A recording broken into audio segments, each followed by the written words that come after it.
সঙ্গে রয়েছি আমি এস এম আকাশ। আপনারা জানেন এই অনুষ্ঠানে আমরা সমসাময়িক বিষয় নিয়ে কথা বলি। আমরা দেশের প্রসঙ্গে যেমন কথা বলি, বিদেশের প্রসঙ্গেও কথা বলি। আজকে আপনারা নিশ্চয়ই বুঝতে পারছেন যে আজ সারাদিন আমার মনে হয় টক অফ দ্য টাউন ছিল যে ভারতের নির্বাচন কি হতে যাচ্ছে, মোদি কি আবার প্রধানমন্ত্রী হতে যাচ্ছেন, সরকার গঠন করছেন। এইটা একটা আলোচনার বিষয় হচ্ছে, কয়েকদিন ধরেই আলোচনা, যেহেতু আজকে ফলাফল ঘোষণা হয়েছে এই জন্য এটা একটা আলোচনার বিষয়। এটি দিয়ে আমরা আলোচনা শুরু করব। এরপরে যদি আমরা সময় পাই দেশের যে আলোচিত ঘটনা সেগুলো নিয়ে আলোচনা করব। আর এই জন্য আমাদের সাথে তিনজন অতিথি আছেন, তাদের সাথে আপনাদের পরিচয় করে দিই। আমাদের সাথে রয়েছেন সুভাষ সিংহ রায়, রাজনৈতিক বিশ্লেষক ও কলাম লেখক। আমাদের সাথে রয়েছেন ডাক্তার জাহিদুর রহমান, রাজনীতিবিদ ও কলাম লেখক। এবং আমাদের সাথে রয়েছেন এম এ আজিজ, জ্যেষ্ঠ সাংবাদিক। সুভাষ সিংহ রায়, ভারতের নির্বাচন বেশ কয়েকদিন ধরেই আলোচনার বিষয়। মোদি আসছে কি আসছেন না, শেষ পর্যন্ত রেজাল্ট যা হয়েছে দেখা যাচ্ছে যে মোদি আসছেন, কিন্তু একক সংখ্যাগরিষ্ঠতা না নিয়ে জোট সরকার গঠন হবে। এই যে মোদির এই ফলাফল এবং কংগ্রেসের যে অগ্রসর, এটা নিয়ে আপনার প্রাথমিক পর্যালোচনা শুনতে চাই। অসংখ্য ধন্যবাদ। আমরা প্রায় বিভিন্ন প্রজ্ঞাপনে কিংবা নামের তালিকা যখন তৈরি করা হয়, সব জায়গা থেকে বলা হয় যে নিচে লিখে দেওয়া থাকে যে জ্যেষ্ঠতার ক্রমানুসারে নয়। এখন জ্যেষ্ঠ সাংবাদিক একেবারে সব শেষে বসে আছেন এদিক দিকে, অতএব শুরু করলাম আমি, আমাকে দিয়ে শুরু করলাম। আচ্ছা, জ্যেষ্ঠতার ক্রমানুসারে, জ্যেষ্ঠতার ক্রমানুসারে জ্যেষ্ঠ জনের আমি শেষে রেখেছি এই কারণে, জ্ঞানী লোকরা আগে দিচ্ছেন যে এই যে যারা একটু অপেক্ষাকৃত বয়সের জুনিয়র, তারা কি বলেন তাদের উপর তার বক্তব্য দেওয়ার সাথে সুযোগ থাকে। সেটাই তো উনি আগে মুরব্বী মানুষজন আগে বলে ফেলে, তা আপনারা কি বলবেন? না না না, আপনি জ্ঞানী লোকরা আগে দিচ্ছেন। ঠিক আছে, বলেন প্লিজ। জ্যেষ্ঠতার বয়স হলে জ্ঞানী হয় না। এখন আপনার অনুষ্ঠানের নাম দেশ ভাবনা, কিন্তু দেশের সাথে তো বিদেশ থাকে। কারণ এই আমরা এককভাবে গ্লোবাল ভিলেজ, দেশ ভাবনা করতে হলে বিদেশের ভাবনা, প্রতিবেশের ভাবনা অবশ্যই থাকতে হবে। এবং আপনি ঠিক বলেছেন যে আজকে সব জায়গায় আলোচনার একটা বিষয়বস্তু যে ভারতের লোকসভা নির্বাচন, অর্থাৎ ভারতের নিম্নকক্ষের যে সংসদের যে আলোচনা, সেই ভোট নিয়ে আলোচনা। আপনি দেখবেন ভারতের দৈনিক পত্রিকাগুলোতে, সে যত বড়ই দৈনিক পত্রিকা হোক না কেন, সেই বাংলায় আনন্দবাজার হোক, বর্তমান হোক, আর ইংরেজি টাইমস অফ ইন্ডিয়া হোক, বিশেষ করে বাংলা পত্রিকাগুলোতে আপনি দেখবেন 2 পাতা 3 পাতা জুড়ে, বিশেষ করে রোববারের দিন আপনি দেখবেন যে জ্যোতিষীদের বিভিন্ন বাণী আসে। এবং জ্যোতিষশাস্ত্র খুব চর্চা এখনো পর্যন্ত হচ্ছে। হঠাৎ করে আমি 2 মাস আগে এক জ্যোতিষীর বক্তব্য আসলো যে নরেন্দ্র মোদী এবার প্রধানমন্ত্রী হচ্ছেন, এটা নিশ্চিত, কিন্তু 2028 সালে যোগী আদিত্যনাথ প্রধানমন্ত্রী হবে। এখন 24-এ যদি নির্বাচন হয়, 5 বছর পর হবে 29 হওয়ার কথা। তিনি যোগী আদিত্যনাথের কথা বলছেন। আজকে যে ফলাফল এ পর্যন্ত যা বেরিয়েছে, যতটুকু আমরা জানতে পেরেছি, ভারতের গণমাধ্যম, আমাদের গণমাধ্যম সব মিলে, তা সেখানে মনে হচ্ছে যে নরেন্দ্র মোদী প্রধানমন্ত্রী হচ্ছেন, একটা ভাবনা। দ্বিতীয়টি যে ওই জ্যোতিষীর বাণী আমার মাথার মধ্যে ঢুকে গেল, কারণ এই জ্যোতিষী আগে অনেক বক্তব্য দিয়েছিলেন, সেই বক্তব্য কিন্তু হুবহু নাকি মিলে গিয়েছিল। তা সেখানে আমার কাছে কেন জানি মনে হচ্ছে যে যাদের নিয়ে নরেন্দ্র মোদী সরকার গঠন করবেন, তেলেগু দেশম পার্টি অর্থাৎ চন্দ্রবাবু নাইডু এবং জেডিইউর নীতিশ কুমার, এই জোট দলগুলো নিয়ে যদি করেন, দুটি দল নিয়ে, তাহলে যে কোনো মুহূর্তে কিন্তু সরকারের ভিতরে আবার নানান রকমের সংকট তৈরি হতে পারে। কারণ এদের দুজনের ইতিহাস আছে, যখন তখন বেরিয়ে যাওয়া এবং যখন তখন জোট ত্যাগ করা। এই যে আমরা যেটাকে বলি Indian national development inclusive alliance, সেই অ্যালায়েন্সে কিন্তু এই নেতারা কিন্তু ছিলেন। হঠাৎ করে আবার তারা চলে গেছেন অন্যদিকে। এই সব মিলে ভারতের নির্বাচনে যে ফলাফল এ পর্যন্ত এসেছে, এটা বলা খুব মুশকিল। 1 আর 2 হচ্ছে এত বড় একটি দেশ, এত ভোটার, সেখানে নানান ধরনের সমীকরণ কাজ করে। এই নির্বাচনও দেখেছেন আপনি। অধীর চৌধুরী যিনি কংগ্রেসের প্রদেশ কংগ্রেস সভাপতি, তার আসনে টলটলামেল অবস্থা। 55টি আসন লাগে বিরোধী দলের আসনে বসতে গেলে ভারতে। পরপর দুটি নির্বাচনে, বিশেষ করে 2014-তে কংগ্রেস পেয়েছিল 44টি আসন, 2019-এ পেয়েছিল 52টি আসন। এবার 100-র কাছাকাছি আসন কংগ্রেস এককভাবে পাচ্ছে। অতএব একটা শক্তিশালী বিরোধী দলের অবস্থান কংগ্রেস ইতিমধ্যেই প্রতিষ্ঠিত করেছে। কখন কি ঘটে এরকম একটি তার মানে পরিস্থিতি, জোট সরকার হলে বা জোট সরকারে বিশেষ করে যেখানে আপনি নাইডু বাবু এবং নীতিশ কুমারের কথা বলছেন, সেখানে সংকট একটা থেকেই যায় আপনি ব্যাখ্যা করছেন। মানে জোট থাকলে জট বাঁধার সম্ভাবনা থাকে। আচ্ছা, সেই জটের নিয়েই আপনি জ্যোতিষের প্রসঙ্গটা তুলেছেন। আমরা আপনার কথা শুনলাম, আপনাদের কথা শুনে আমরা একটা বিরতিতে যেতে হচ্ছে, এসে আপনাদের সাথে আবার কথা বলবো। প্রিয় দর্শক, দেখছেন দেশ ভাবনা আলোচনা অনুষ্ঠান, আমাদের সঙ্গে আলোচনা করছি ডাক্তার জাহেদুর রহমান। ভারতের নির্বাচন অবশ্যই ফলো করছেন। অনেক আলোচনার পর জোট সরকার হতে যাচ্ছে মোদীর নেতৃত্বে, মোদী আর প্রধানমন্ত্রী হচ্ছেন, কিন্তু সেটা কতটা শক্তিশালী হবে সেটা নিয়ে আশঙ্কার কথা বলেছেন সুভাষ সিংহ রায়। আপনি কিভাবে দেখছেন? ধন্যবাদ আপনাকে। মানে আমি ব্যক্তিগতভাবে মনে করি এবার ভারতে যে নির্বাচনটা হলো, এটার একটা গ্লোবাল বড় পার্সপেক্টিভ আছে, খুবই বড় পার্সপেক্টিভ আছে। কেন বলছি? পৃথিবীতে এই মুহূর্তে বিভিন্ন দেশে, এটা শুধুমাত্র যে আমাদের সাবকন্টিনেন্টের লোক বলে তা না, ইউরোপের মাটিতেও প্রচুর রাইটিস্ট আইডেন্টিটি পলিটিক্স মাথাচাড়া দিচ্ছে, এক্সট্রিম রাইট। হাঙ্গেরিতে ক্ষমতায় আছে, পোল্যান্ডে আছে, রিসেন্টলি নেদারল্যান্ডসের মতো দেশে, সুইডেনের মতো দেশে, সবচেয়ে যে মানে লিবারেল বলা হয়, ওখানেও রাইটিস্ট পার্টিগুলো মাথাচাড়া দিচ্ছে। সেই পার্সপেক্টিভে অত্যন্ত রাইটিস্ট একটা হিন্দুত্ববাদী পার্টি, এবং যেটা সবচেয়ে জরুরি, BJP this is for the first time সে তার আইডেন্টিটি পলিটিক্সকে মূল এজেন্ডা করেছে ন্যাশনাল ইলেকশনে। 2014 ইলেকশনে এর আগে ইনকাম্বেন্ট গভর্নমেন্ট ছিল কংগ্রেস। কংগ্রেসের বিরুদ্ধে দুর্নীতির অভিযোগ ছিল। আমাদের মনে আছে নিশ্চয়ই আন্না হাজারের একটা দুর্নীতি বিরোধী সমাবেশ হলো, তখন তাদেরকে সরাও, দুর্নীতি মুক্ত করব, তখন তারা সবাইকে সাথে নিয়ে সবার বিকাশ করব, এই স্লোগান ছিল। পাচার করা টাকা এনে আমি বিলি করে দেব, চাকরি দেব 2 কোটি প্রতি বছর, এসব অনেক কথাবার্তা আসলো। এই ঘটনাগুলো সেবারের নির্বাচনের এজেন্ডা ছিল। 19 সালে ছিল আমাদের মনে থাকার কথা বালাকট পুলওয়ামা, দুটোকে একসাথে আক্রমণ হলো, পাকিস্তানের ভেতরে গিয়ে আপনি অ্যাটাক করে আসলেন। সো আপনি একটা ন্যাশনালিজম, এটা কিন্তু হিন্দুত্ববাদ না, ইন্ডিয়ান ন্যাশনালিজমকে আপনি উস্কে দিলেন, সেটাকে দিয়ে আপনি জিতে এসছেন এবং রেজাল্ট ওয়াজ আউটস্ট্যান্ডিং। বিজেপি এককভাবে 303 এবং জোটগতভাবে এনডিএ আপনার 353 সিট পেয়েছিল। জনাব নরেন্দ্র মোদী 10 বছর প্রাইম মিনিস্টার আছেন, উনি এই ধরনের হিন্দুত্ববাদ এবং টু বি স্পেসিফিক যে আপনি মাইনরিটির প্রতি এক ধরনের আক্রমণাত্মক বক্তব্য জনাব মোদী করেন নাই।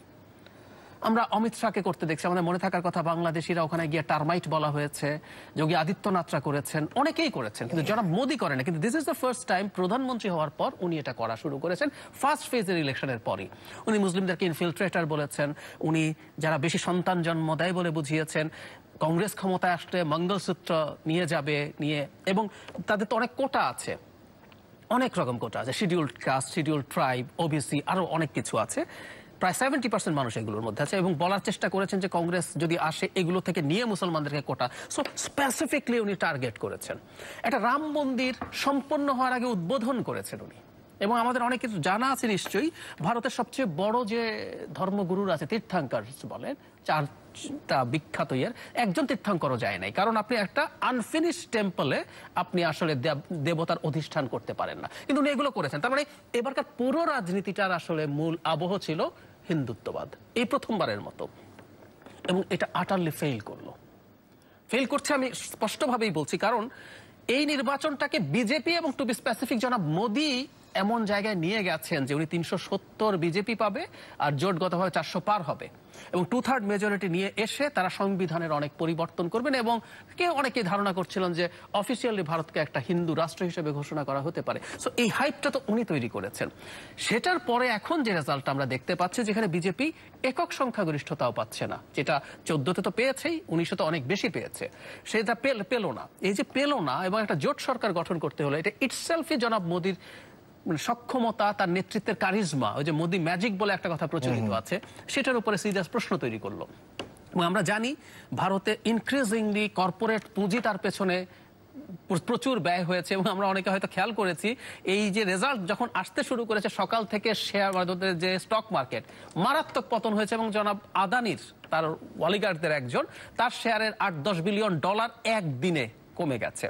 সো কর্পোরেট পুঁজি ছিল, মিডিয়া একরকম ভাবে তাদের পেছনে ছিল, তারপরও এই রেজাল্ট। এটা মোদির কিন্তু একটা ব্যর্থতা। ফলে একটা কোয়ালিশন গভর্নমেন্ট যদি হয়, দাদা রাইটলি বলেছেন, অন্তত যে টিডিপি আর জেডিইউ যে দুটো আছে এ দুটো যে কোনো সময় ম্যানিপুলেট করার সুযোগ আছে। প্লাস যদি নাও করে থাকে, আপনি যখন অন্যদের উপরে ডিপেন্ড করে সরকার চালাতে হবে আপনি আসলে দুর্বল সরকার হবেন। এবং আমি ব্যক্তিগতভাবে মনে করি জনাব মোদির নেতৃত্ব দলের মধ্যেই প্রশ্নের মুখে পড়বে, কারণ এটা অন্যের দোষ না। নির্বাচনটাকে জনাব মোদি ওনার মানে উনি অথবা উনি না এভাবে কনভার্ট করে ফেলেন। দুবার সেটা কাজ করেছে। অনেকে বলছে আমরা মোদিকে ভোট দিচ্ছি, উনি একজন কারিজমাটিক নেতা, উনি নিজেই বলেন ওনার 56 ইঞ্চি বুকের ছাতি, পুলওয়ামার পর বলেছে যে এরকম একটা শক্তিশালী প্রাইম মিনিস্টার লাগবে। সো এটাকে উনি যেহেতু করেছেন, সো ব্যর্থতার দায় ওনার, এবং আমি মনে করি উনি দলেই সিরিয়াসলি চ্যালেঞ্জে পড়তে পারেন এই পরিস্থিতি আর কি এখন। জি এম এ আজিজ, আপনি মোদি ম্যাজিক তো এবার খুব কাজ করলো বলে মনে হয় না, যে 400 পার হবে, 370 পাবে এককভাবে, এবং ধরেন কি বলে তার যে প্রচারণা আপনি দেখছেন শেষ মুহূর্তে সে নিজেকে তো অবতারও দাবি করেছেন। এবং তার সাথে আপনি অবশ্যই সাংবাদিক হিসেবে খেয়াল করেছেন যে ভারতের যে মেইনস্ট্রিম মিডিয়া তাকে গদি মিডিয়া বলা হয়, এবং সোশ্যাল মিডিয়ায় এ নিয়ে অনেক সমালোচনা আছে, অনেক বুথ ফেরত জরিপ আছে, জ্যোতিষীর বক্তব্য আছে, তারপরেও এখন রেজাল্ট তো যা দেখলেন। ধন্যবাদ আপনাকে। এখান থেকে এই নির্বাচনে অনেক কিছু শিক্ষণীয় আছে। অর্থাৎ কোনো জরিপই কোনো কাজ করে নাই, রেজাল্ট ভিন্ন। আপনি খেয়াল করে দেখেন যে বাবরি মসজিদে জায়গায় রাম মসজিদ তোলা, ইলেকশনে ফুল থ্রটে আপনার ধর্মীয় উন্মাদনা সৃষ্টি করা। কিন্তু ভেরি ইন্টারেস্টিং, অযোধ্যাতে কিন্তু আপনার বিজেপি ফেল করছে, কম সিট পাইছে। এখানেই দেখতে হবে যে ধর্মের এই যে উন্মাদনা সৃষ্টি করা, এটা কিন্তু পুরোপুরি কাজ করে নাই। কারণ অযোধ্যাতে সবচাইতে গরিব দুঃখী মানুষ বেশি, তারা পেটে খাবার চায় আগে, তারাদেরকে ধর্ম দেখা হয়নি।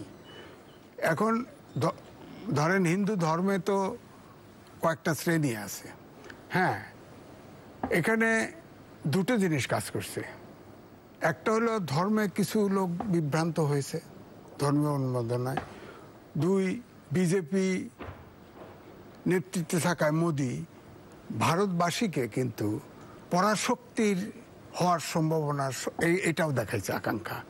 এর কারণে যে উপরের স্তরের যে যারা পশ, আমি বলবো যে মানে মানে সচেতন তারা কিন্তু এতে কিছু ইমপ্রেসড হয়েছে, এই কারণে তার কিন্তু ভোট কিছু পেয়েছে। নাইলে আমি বেশ আগে আমি একটা জরিপ শুনছিলাম, আরএসএস নিজে জরিপ করেছিল, নিজেদের আরএসএস তো সব জায়গার লোক আছে, সেখানে বিজেপি পাশ করে না। সেখানে পাশাপাশি ইউটিউবারদের কিন্তু একটা অ্যাসোসিয়েশন আছে ভারতে, তাদের জরিপ এবং এই জরিপ টালি করে দেখাইছে, ইউটিউবাররা দেখে যে নেক টু নেক ফাইট, তাতে বিজেপি পাশ করতেও পারে নাও পারে। কিন্তু আরএসএস যে জরিপে ছিল যে বিজেপি এবার আসছে না, এবং কি কি কারণে আসছে না সেটাও বর্ণনা করছে। তা আমার কাছে মনে হয় এইটা তো আরএসএস জরিপটা ছিল গোপনীয়, এটা লিক হয়েছে, তার থেকে কিন্তু আমার মনে হয় সিচুয়েশনটা চেঞ্জ হতে শুরু হয়েছে। তো এখন যেটা হচ্ছে, এক পৃথিবীর ভিতরে সবচাইতে বড় ডেমোক্রেসির দেশ বলা হতো, এটা কিন্তু ভারত থেকে উঠে যাচ্ছিল। 97 কোটি ভোটারই, হ্যাঁ 97 কোটি ভোটারই ছিল এবার। পৃথিবীর 12 জনগণের মানে যত জনগণ তার 12% ভোটার আছে ভারতে। বৃহৎ ডেমোক্রেসির দেশ বলা হতো, এই ডেমোক্রেসিটা থ্রেটেন হয়ে গেছিল। আরেকবার ক্ষমতায় মোদী নিরঙ্কুশ আসলে 2/3 মেজরিটি পেতে হলে তার দরকার ছিল 362, এই 62 শেষ করলে পাইলে 272 জন্য 2/3 হলে একাই আইন করতো, আইন করে সে খালি হিন্দু মুসলমান সব বার করে দিত। আরেকটা লেখা পাইলাম জরিপ, বিদেশি একটা জরিপ, যে আগামী 50 বছর পরে ভারতে মুসলমান হবে সংখ্যাগরিষ্ঠ, হিন্দু হবে সেকেন্ড লার্জেস্ট। Very interesting. দেখেন পরিবর্তনগুলো কিভাবে হচ্ছে। তো এইবারের নির্বাচনে আমি মনে করি যে এই যে এক ধরনের, আপনারা যেটা বলছেন যে মোদিই প্রধানমন্ত্রী হবে, না হওয়া পর্যন্ত আমি এখনো কনফার্ম হচ্ছি না। ওই যে দুই ব্যক্তি আছেন, যে আপনার নাইডু এবং নীতিশ কুমার, তিনি গভর্নমেন্ট ফর্মের আগেই যদি উল্টায় যায় তখন কি করবে? সুতরাং এখন শুরু থেকেই কিন্তু মোদি চাপে আছে, এবং সরকার ফর্ম করলে প্রধানমন্ত্রী হইলেও এমন অপোজিশন পাবে সে ঘাড় সোজা করে দাঁড়াতে পারবে না। অর্থাৎ দেশ গণতন্ত্রের পথে আগানোর সম্ভাবনা প্রচুর, এবং বিশেষ করে ওখানে যে মাইনরিটির প্রতি উপরে যে দলন, এই দলন কিন্তু কমবে। আমার মনে হয় সেটা আগের দিনের যে আমরা ভারত বৃহৎ গণতন্ত্রের দেশ গর্ব করতাম, সেই দিকে ভারত সেই পথে হাঁটতে পারে বলে আপনি মনে করেন। যে এম এ আজিজ, আপনাকে অনেক ধন্যবাদ। আমরা আরো একটা বিরতি নিব। প্রিয় দর্শক, আমাদের সঙ্গে থাকুন। জানাচ্ছি দেশ ভাবনা আলোচনা অনুষ্ঠানে আমরা ভারতের নির্বাচন নিয়ে আলোচনা করছি। সুভাষ সিংহ রায়, এই ভারতের নির্বাচনটা কিন্তু এবার নানা দিক থেকে যদি দেখেন, এটা যেমন খুবই উত্তেজনাকর এবং অনেক বেশি মানে আলোচনা জন্ম দিয়েছে। যখন নির্বাচনটাই হবে তখন এক ধরনের যে মোদি এবার মানে একদম মানে ল্যান্ডস্লাইড ভিত্তিতে আসবে, এরকম কিন্তু সবাই ভেবে নিয়েছিল। যে এখন প্রথম দফা এবং দ্বিতীয় দফা হওয়ার পরেই কিন্তু সুর চেঞ্জ হতে শুরু করলো, এবং মোদির বডি ল্যাঙ্গুয়েজ, মোদির প্রচারণা সবকিছু মিলে, এবং আস্তে আস্তে দেখা যাচ্ছে যে এবং শেষ পর্যন্ত যা ফলাফল, তাতে কিন্তু মোদি ম্যাজিক খুব একটা কাজ করলো না। আপনার বিশ্লেষণ কি? না, আরো তো বিশ্লেষণের সময় রয়ে গেছে। আমি ছোট করে যেটা বলবো, ধর্মের ব্যবহার রাজনীতিতে সারা বিশ্বব্যাপী হয়েছে। এই পলিটিক্যাল হিন্দুইজম, পলিটিক্যাল ইসলামিজম, মানে যদি আমি মুসলিমিজমের কথা বলি, পলিটিক্যাল বুদ্ধিজম এবং পলিটিক্যাল খ্রিস্টানিজম সারা পৃথিবীকে তার অশান্ত পরিবেশের মধ্যে রেখে দিয়েছে। এটা আমরা খুব ভালো করে দেখি। আপনি দেখেন, এবং তার মধ্যে যে নানান ধরনের মাত্রা যোগ হয়। লালকৃষ্ণ আদবানি যখন প্রথম এই অযোধ্যায় রাম মন্দিরের জন্য যে রথ চালিয়ে গেলেন, সেই রথের সারথি ছিলেন খুব আশ্চর্যজনকভাবে সিকান্দার বক্ত। মানে এই বিষয়গুলো তারা রাজনীতিতে এমনভাবে অনুপ্রবেশ করিয়েছেন, এটা নিয়ে কথা বলা এবং বিশ্লেষণ করা বেশ জটিল। কিন্তু ওই রথের কেন সারথি সিকান্দার বধ করা হলো, এগুলো নানান রকম সমীকরণ কিন্তু তারা কাজ করে। যে কারণে আপনি জানেন যে 1996 সালে দেবগৌড়া যখন অন্তর্বর্তীকালীন এক ধরনের প্রধানমন্ত্রী হন, তার আগে কিন্তু অটল বিহারী বাজপেয়ী মাত্র 15 দিনের জন্য প্রধানমন্ত্রী হয়েছিলেন। খুব সেই মে মাসের 16 তারিখ থেকে জুন মাসের 1 তারিখ পর্যন্ত। কিন্তু অটল বিহারী বাজপেয়ীর অবস্থান আবার ভারতীয় রাজনীতিতে অন্যরকম ছিল।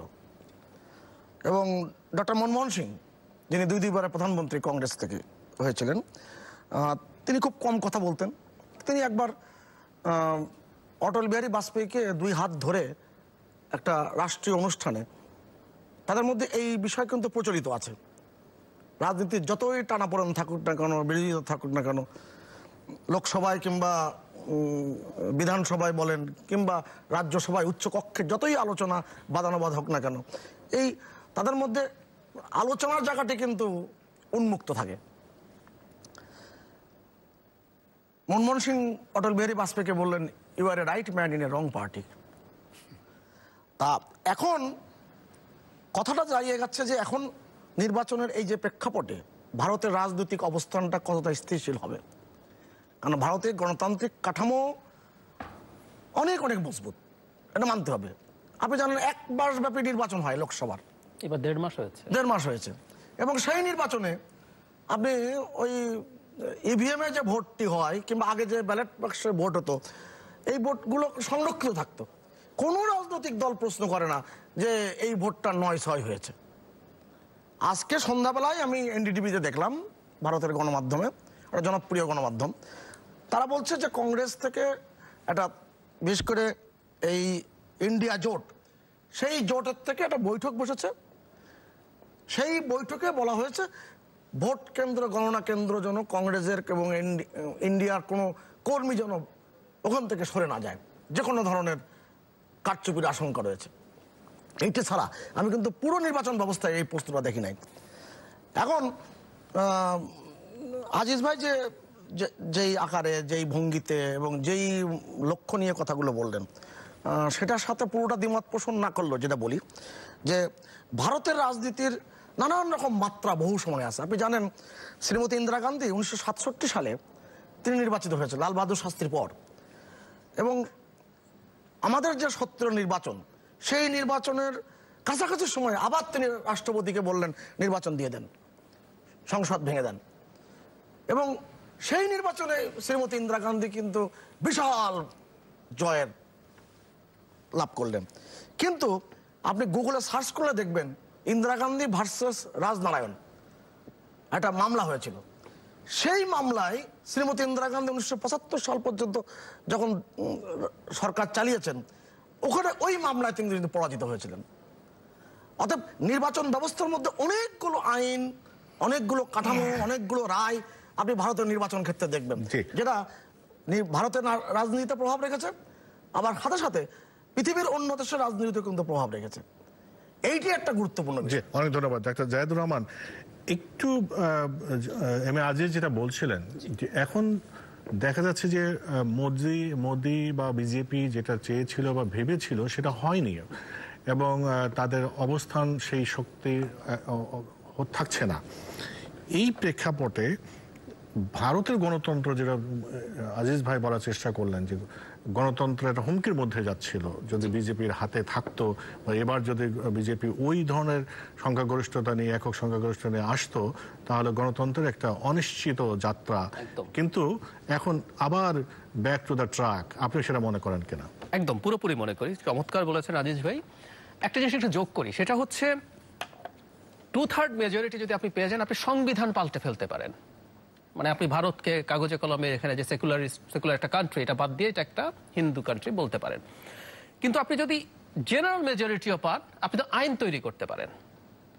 এখন এই জায়গাটা হয়েছে আপনি এককভাবে জেনারেল মেজরিটিও পান নাই।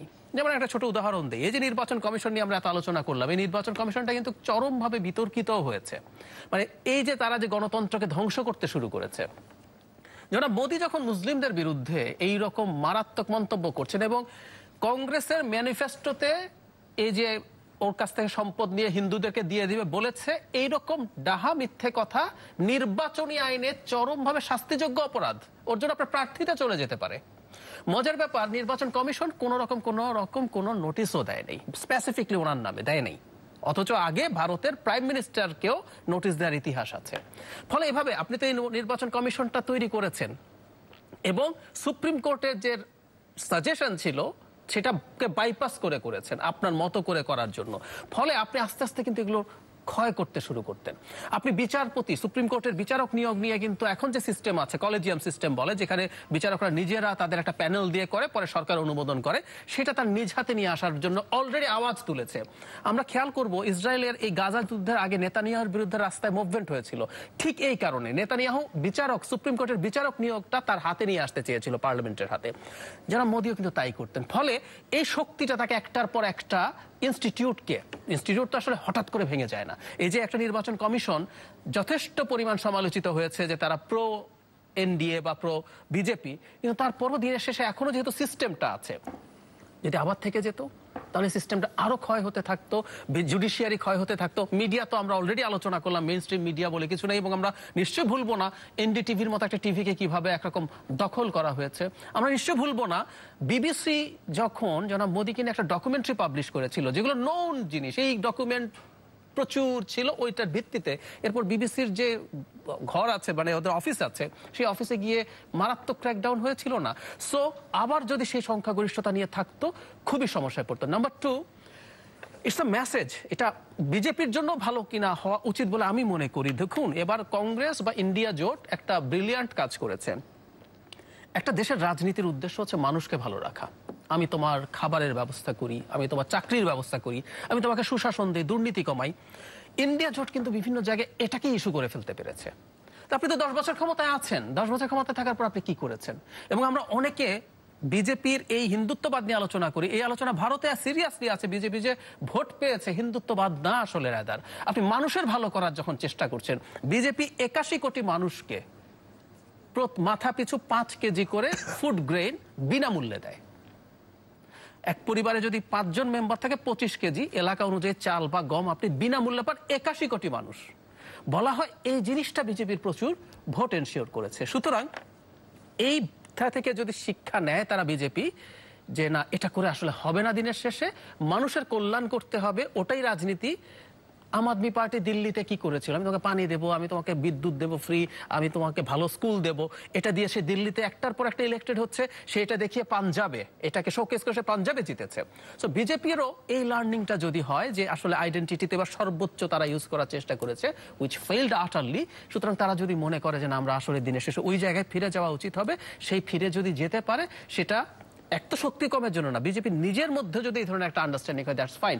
আমি একটা জিনিস একটু যোগ করে এই পর্যায়ে শেষ করি। বাজপেয়ীর বিজেপি কিন্তু ডিফারেন্ট ছিল, মানে ওটাও তো বিজেপি ছিল, কিন্তু ওই সময় কিন্তু আমরা দেখি নাই সংখ্যালঘু বলতে আমরা খালি মুসলিম মুসলিম করছি। দলিতরা তো হিন্দু, 22 থেকে 25 কোটি দলিত আছে। এই দলিতদের উপর একই পরিমাণ নিপীড়ন হয় নাই।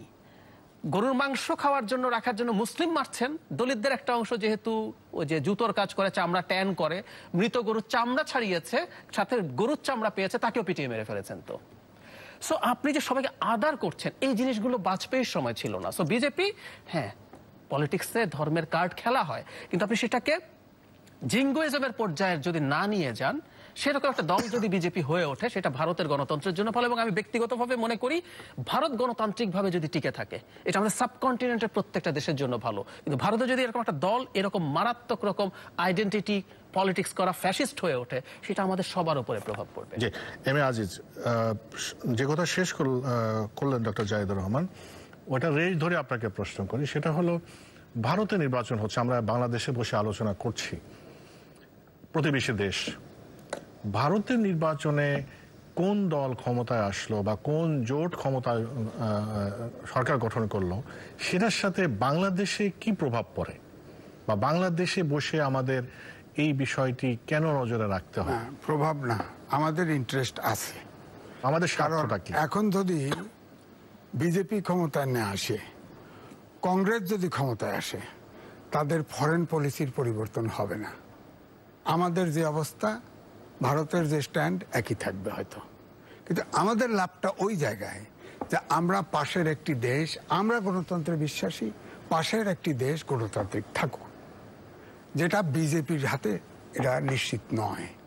দেশটাকে যে জায়গায় নিয়ে যাচ্ছিল, আপনি দেখেন ইলেকশনের আগেই, তার ভোট পর আরো কারণ আছে, নির্বাচনে জেতা এনশোর করার আগেই কতগুলো পরিবর্তন সে করছে। আগে প্রেসিডেন্ট এবং প্রধানমন্ত্রী মিলে 3 জন ইলেকশন কমিশন করে দিত, এটা নিয়ে কেউ প্রশ্ন করতো না, কারণ নিরপেক্ষভাবেই করতো, ডেমোক্রেটিক্যালি তারাই করতো। মোদি করলো কি, সেখানে ইলেকশন কমিশনে 2 জন ঢুকাই দিল এই জায়গায়, অর্থাৎ ইলেকশন কমিশন যেন তার পক্ষে থাকে অথবা তাকে কিছু না করে, যার ফলে আগের ডক্টর জাহিদ ভাই উদাহরণ দিল না, আগে ইলেকশন কমিশন চিফ মিনিস্টার টিস্টার দাঁড় করে রাখছে না, লেফট রাইট করাইছে না। এবারে ইলেকশন কমিশনে বহুত অভিযোগ গেছে, কিচ্ছু করে নেই, কারণ মেজরিটি হচ্ছে মোদির লোক। 1, 2 হচ্ছে, আপনি দেখেন ভারতের নির্বাচনের আগে এই চিফ মিনিস্টার লেভেলের লোকজন সব জায়গায় গ্রেপ্তার করা বা অত্যাচার করা, এটা ছিল না, এবারে ছিল। যেমন দিল্লির কেজরিওয়াল, তিনি আবার বেরোনোর পরে বলছেও যে আমাদের এবং পাকিস্তান থেকে মোদি অভিজ্ঞতা অর্জন করে সেইটাই এখানে বাস্তবায়ন করতে যাচ্ছে। আমি ওই ভাষাটা নাই বললাম। তো এগুলো কিন্তু যেহেতু ওইখানে এতগুলো প্রদেশ, বাংলাদেশ তো ইউনিটারি গভর্নমেন্ট, অর্থাৎ আমাদের দেশে প্রধানমন্ত্রী সিদ্ধান্ত নিলে সারা বাংলাদেশের জন্য এটা প্রযোজ্য, কার্যকরী। ভারতে কিন্তু অত সহজ না, মোদি কইলেই সবগুলো স্টেটে আপনার বাস্তবায়ন হয়ে যাবে সাথে সাথে, এমনটি না। সুতরাং এগুলো কিন্তু বিভিন্ন জায়গায় রিয়াকশন হয়েছে। এটা ভারতে চায় নাই, অনেক স্টেট চায় নাই, বিশেষ করে অগ্রসর সচেতন লোক এগুলি চায় নাই যে ভারতে গণতান্ত্রিক অবস্থা অনেকের কাছেই। ভারতে আমার কলিগ ছিল ভারতের, একজন নন বিলিভার আর একজন মুসলমান। যখন ভারতের বিষয়ে কথা উঠতো, ভারত বাংলাদেশ, 100% সে ভারতীয়, 1% খাত ছিল না। এরকম যে নন বিলিভার সেও একই। আমি উদাহরণ দিলাম এই জন্যে। তো ভারতে এখনো আপনার যারা বিশেষ করে এলিট ক্লাস, তাদের মধ্যে এখনো কিন্তু সেকুলারিজমের উপর কিন্তু আস্থা ভাজন আছে। সাধারণ লোকজন, দলিত বলেন, মুসলমান বলেন, মাইনরিটি বলেন, তারা বিভিন্নভাবে নির্যাতিত। তারা উপরে গেছে, হয়তো ভোট চাইছে, হা হা করছে, ভিতরে ভোট দেয়নি। নাহলে অযোধ্যায় ভোট হবে না কেন? অযোধ্যায় তো বিজেপি 100% ভোট পাওয়া উচিত ছিল, পায়নি কেন? ওখানে তো কামায় নেই, কারণ ওখানে সবচেয়ে গরিব লোক বেশি, তার পেটে খাবার দরকার আগে। তার ওই বাবরি মসজিদ ভেঙ্গা অযোধ্যাতে আপনার রাম মসজিদ বানায় দিলেন, এতে তার কিছু আসছে না। আর ভিতরে এটাতেও হয়তো নানান মিশ্র প্রতিক্রিয়া আছে। সুতরাং এই জন্য আমি বলছি যে আমাদের এই জায়গায় বক্তব্য, ইন্টারেস্টটা এই জায়গায় যে ভারত গণতান্ত্রিক দেশ থাকুক, ভারতে গণতান্ত্রিক চর্চা হোক, বাংলাদেশেও গণতান্ত্রিক চর্চা হোক, তাহলে আমাদের রিলেশনটা অটোমেটিক ভালো হবে। যে কোনো একটা যদি স্বৈরাচারের দিকে যায় বা ধর্মীয় বা আধিক্য, অর্থাৎ সরকার যদি ধর্মীয়ভাবে খাড়ায় যায়, তাহলে এই সাবকন্টিনেন্টের জন্য বিপজ্জনক। বিশেষ করে ভারত তো এখন এই অঞ্চলের পরাশক্তি, এখনো এনলিস্টেড না, বাট পরাশক্তি। ভারত যদি গণতন্ত্রের পথ হারায়, তাহলে এই সাবকন্টিনেন্ট পথ হারাবে। সুভাষ সিংহ রায়, ভারত গণতন্ত্রের পথে ফিরে আসছে বা যদি পথ হারায়, তাহলে আমাদের সাবকন্টিনেন্টের জন্য বিপদ, এম এ আজিজের বক্তব্য। আমার প্রশ্ন হলো, আমরা বাংলাদেশে বসে, আমরা কয়েকদিন যদি গণমাধ্যম দেখেন, আজকে যদি দেখেন, টেলিভিশন দেখেন, অনলাইন যদি দেখেন, ভারতের নির্বাচন যথেষ্ট গুরুত্ব সহকারে আমরা প্রচার করছি, আমরা এখানে বসে টক শো করছি। আমরা কেন এই ভারতের নির্বাচন নিয়ে এত আগ্রহী? আমাদের স্বার্থটা কোথায়, কি মনে হয়? না, এই প্রশ্নের উত্তর আপনার কাছে আছে। এই ইতিমধ্যে কিছুটা আলোচনা হয়েছে। কেননা একটি সর্ববৃহৎ গণতান্ত্রিক কাঠামোতে যে দেশটি রয়েছে, সেখানকে নিয়ে আমাদের সাথে সম্পর্ক রয়েছে। আর বাংলাদেশে তো ভারত বিরোধী কার্ড সবসময় ব্যবহৃত হয়েছে। এবং নির্বাচনে কিন্তু আবেগ কিন্তু একটা বড় বিষয়।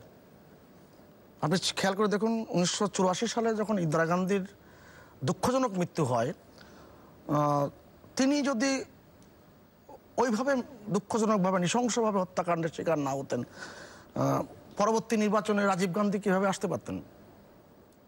অনেকেই প্রশ্ন করে। আবার খুব অল্প বয়সে 1991 সালে 46 বছর বয়সে রাজীব গান্ধী যখন আবার নৃশংসভাবে হত্যাকাণ্ডের শিকার হলেন, তখনও কিন্তু কংগ্রেসের বিশাল জয়। অনেকগুলো ফ্যাক্টর কাজ করে। একটু আগে নির্বাচন কমিশনের কথা বললেন না, ভারতের নির্বাচন কমিশন এই ব্যাপারে অনেক দৃষ্টি দেয় এবং তারা নির্মমভাবে কাজ করবার চেষ্টা করে। না, এবার করেনি সেটা বলছি না, করে। কিন্তু আপনি ভারতের 10ম যিনি প্রধান নির্বাচন কমিশনার ছিলেন, টি.এন. সেশনের সময়কালটা ভিন্ন। এবং টি.এন. সেশন পরবর্তীতে দেখেন ভারতের রাজনীতির একটা বড় ইতিবাচক দিক, তিনি নির্বাচন কমিশন থাকা অবস্থায় তিনি কোনো পক্ষপাতিত্ব দূরের কথা, নির্বাচনকে গ্রহণযোগ্য করবার জন্য যা যা করবার তা তিনি করেছেন। মন্ত্রী আকাশে রয়েছে এবং তার সফর বাতিল করে দিয়েছেন। অনেক গুরুত্বপূর্ণ। তার একটি বই আমাদের বইয়ের দোকানগুলোতে পাওয়া যায়, তার আত্মজীবনীর একটি অংশ। কিন্তু তিনি নির্বাচন কমিশনের দায়িত্ব শেষ করার পর তিনি একটি ধর্মান্ধ গোষ্ঠীর সঙ্গে কিন্তু যুক্ত হলেন, শিবসেনা। উনি বিজেপি না, শিবসেনার সাথে যুক্ত হলেন। অনেকে আবার এটাকে অনেক কট্টরবাদী মনে করেন, আরএসএস, শিবসেনা, এই সমস্ত বিষয় আছে। কিন্তু তার নির্বাচন কমিশনে থাকাকালীন অবস্থার কেউ কখনো প্রশ্ন তুলতে পারেননি, এখনো তোলেন না। আর বাংলাদেশে তো এর প্রভাব আছে।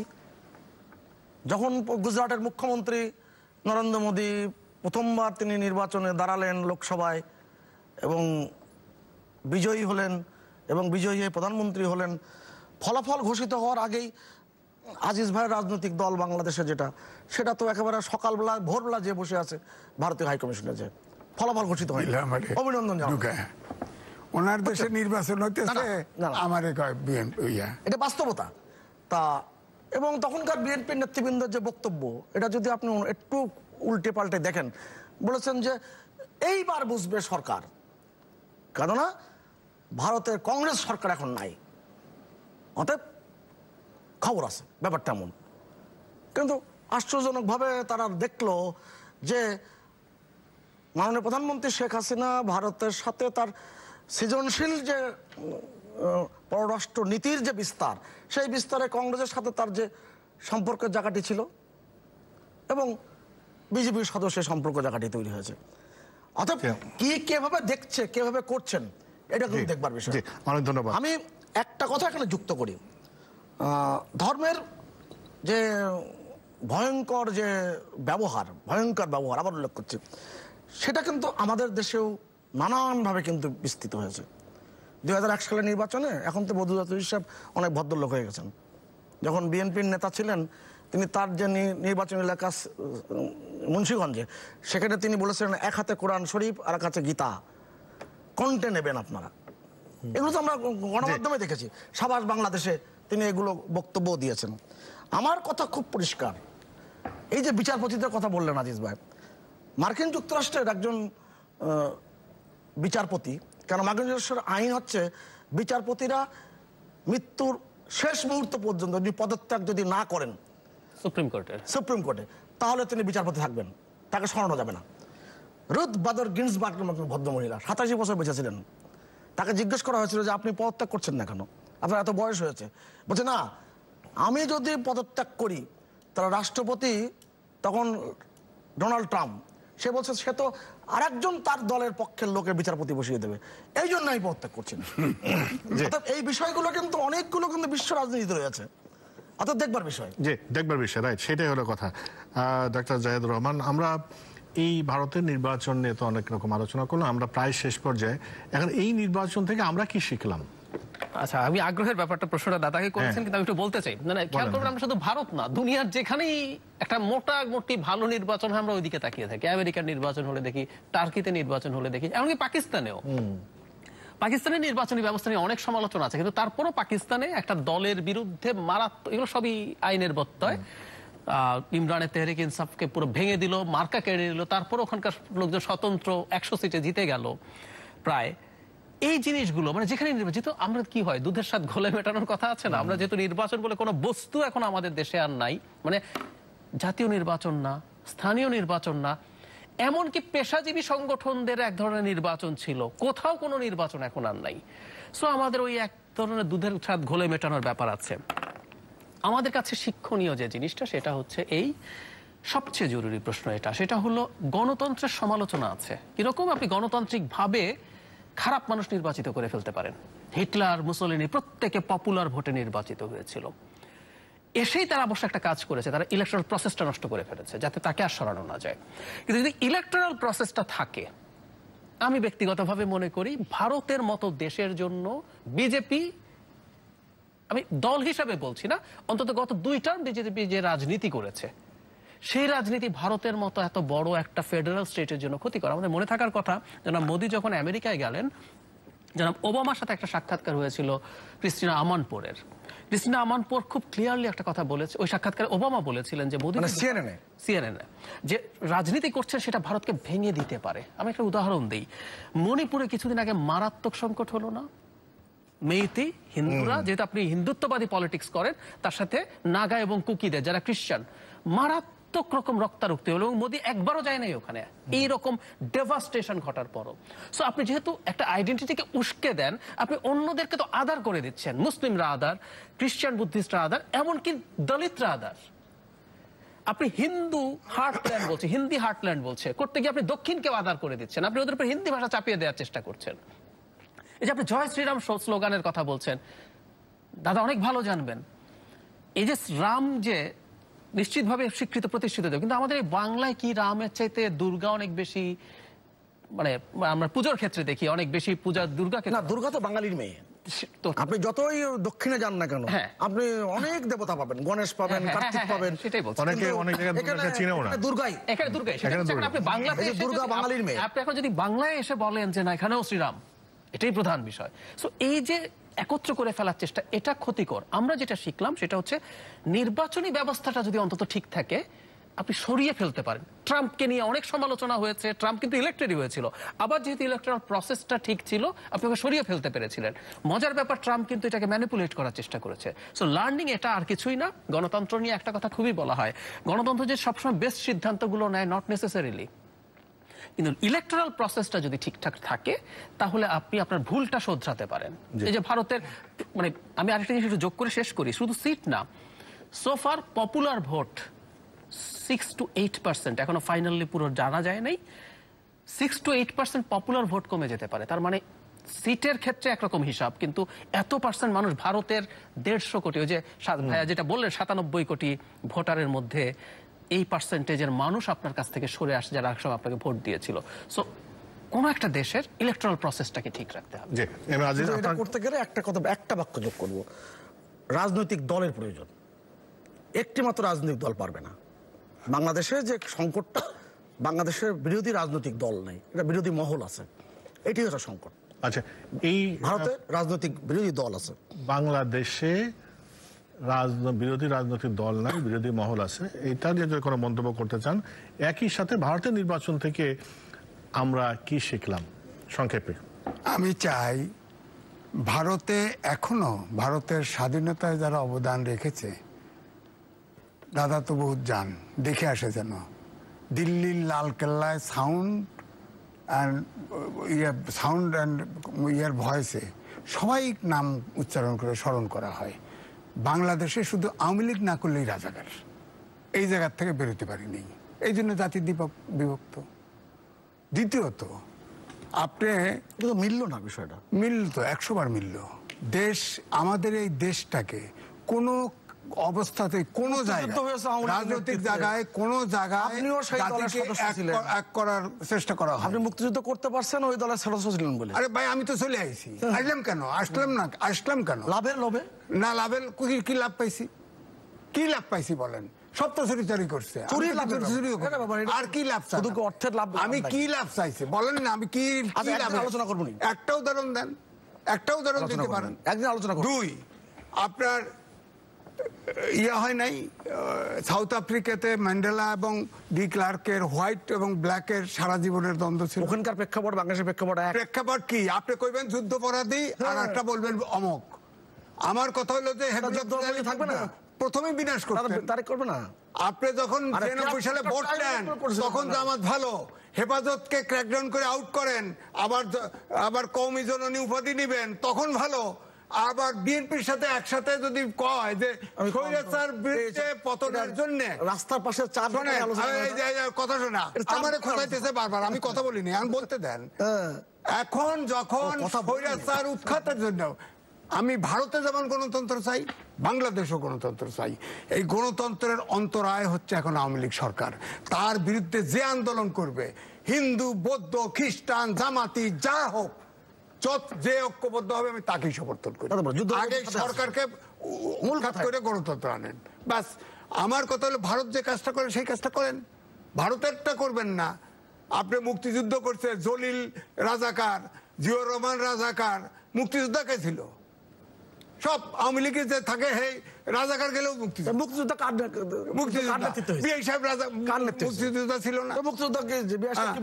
আমার কথা হলো, জাতিকে এখন ভারত থেকে আমরা কি শিক্ষা নেব? শিক্ষা একটাই, যে ভারত যেটা হলো, যে ভারতে যে নির্বাচনটা হলো, মোদি সূক্ষ্মভাবে বহুত চেষ্টা করছে যে একটা ফেডারেল গভর্নমেন্ট, তার ভিতরেও সে চেষ্টা করছে, ওখানে কঠিন। হ্যাঁ, তারপরে সে চেষ্টা করছে ইলেকশন ম্যানিপুলেট করা, ইলেকশন তার পক্ষে নেওয়া, কিন্তু ওখানে সচেতন একটা গোষ্ঠী আছে, তারা কিন্তু এটাতে তাদের সাড়া পায় নাই। দ্বিতীয়ত, বিরাট জনগোষ্ঠী, এখনো 40% লোক গরিব, এখনো 40% লোক গরিব। তারা কিন্তু ওই ধর্ম খাওয়ায় ভোট নেওয়া যায় নাই, তারা নিষ্পেষিত, এইটাই তার মাথায় আছে। হ্যাঁ, বাংলাদেশেও আমরা চাই যে একটা গণতান্ত্রিক পরিবেশ তৈরি হোক, এবং রাজনীতি যারা করবে তাদের মধ্যে গণতন্ত্রের প্রথম কথা হচ্ছে আন্ডারস্ট্যান্ডিং। সেটা যদি না হয়, যদি কেউ পছন্দ না করে আর এক গ্রুপে মেরে ফেলা দিক, নাগরিকত্ব বাতিল করে দিক, এই ঝামেলা 53 বছর পরে আমরা পছন্দ করি না। যারা চুরি করি না, যারা ধাড়ি করি না, যে দেশের নাগরিক, আমরা চাই আপনাদের এই যুদ্ধ বন্ধ করুন, যে বন্ধ করুন, জায়গায় পছন্দ না হয় পারলে ক্ষমতা থাকলে মেরে ফেলান অথবা নাগরিকত্ব বাতিল করে দেন। কিন্তু আপনার পক্ষে গেলে মুক্তিযোদ্ধা, আপনার বিপক্ষে গেলে রাজাকার, এইসব ইস্যু কার্ড আর খেলা যায়। আকাশ, আমি একটা একেবারে উপসংহারে একটা কথা বলি। দুঃখজনক ঘটনা হচ্ছে এই, বাংলাদেশের একটি মহল আছে, সে আজিজ মহল তা বলছি না আমি, মহল আছে যারা চায় বাংলাদেশ একটা সাম্প্রদায়িক রাষ্ট্র হোক, কিন্তু তারাই আবার চায় ভারত যেন গণতান্ত্রিক ধর্মনিরপেক্ষ রাষ্ট্র হয়। মাথার মধ্যে ঘোরেন, এক টুকরা গরুর মাংস আছে, সন্দেহ করে মুসলমান মারি ফেলায়। আমাদের দেশের জামাত ইসলাম আসলে এই কাজটা করবে না। আপনি যতই সেন্টিমেন্ট, এত কমিউনাল মোদির মতো কমিউনাল জামাত ইসলামও না, দেখছেন, আমি গ্যারান্টি দিচ্ছি। বুকের ভিতরে ধুক ধুক করে, ধুক ধুক করে না, বুকের ভিতরে ধুক ধুক করে না। এই যে পাকিস্তানের যে ছিটমহল, আপনারা বাংলাদেশের পাকিস্তানের অর্ধেক পরবাসী বানায় সব সময় ধুক ধুক করে, এটা খুবই আশ্চর্যজনক। এই জন্য হুমায়ুন আজাদ বলছিলেন যে একজন মুক্তিযোদ্ধা সারা জীবন মুক্তিযোদ্ধা না, একজন রাজাকার সারা জীবন না। হুমায়ুন আজাদ নিজেও রাজাকার, এবং মুক্তিযুদ্ধ একজন যে বয়স থাকতে মুক্তিযুদ্ধে যায় নাই, হেও রাজাকার। এমন এমন মন্তব্য, সেটা চার দোকানের সরকারি চাকরি করছে, এটা চার দোকানে শেষ। সুভাষ সিংহ রায়, অনেক ধন্যবাদ। আপনাকে ধন্যবাদ। ডাক্তার জাহিদুর রহমান, অনেক ধন্যবাদ। এম এ আজিজ, আপনাকে অনেক ধন্যবাদ। প্রিয় দর্শক, আপনাদের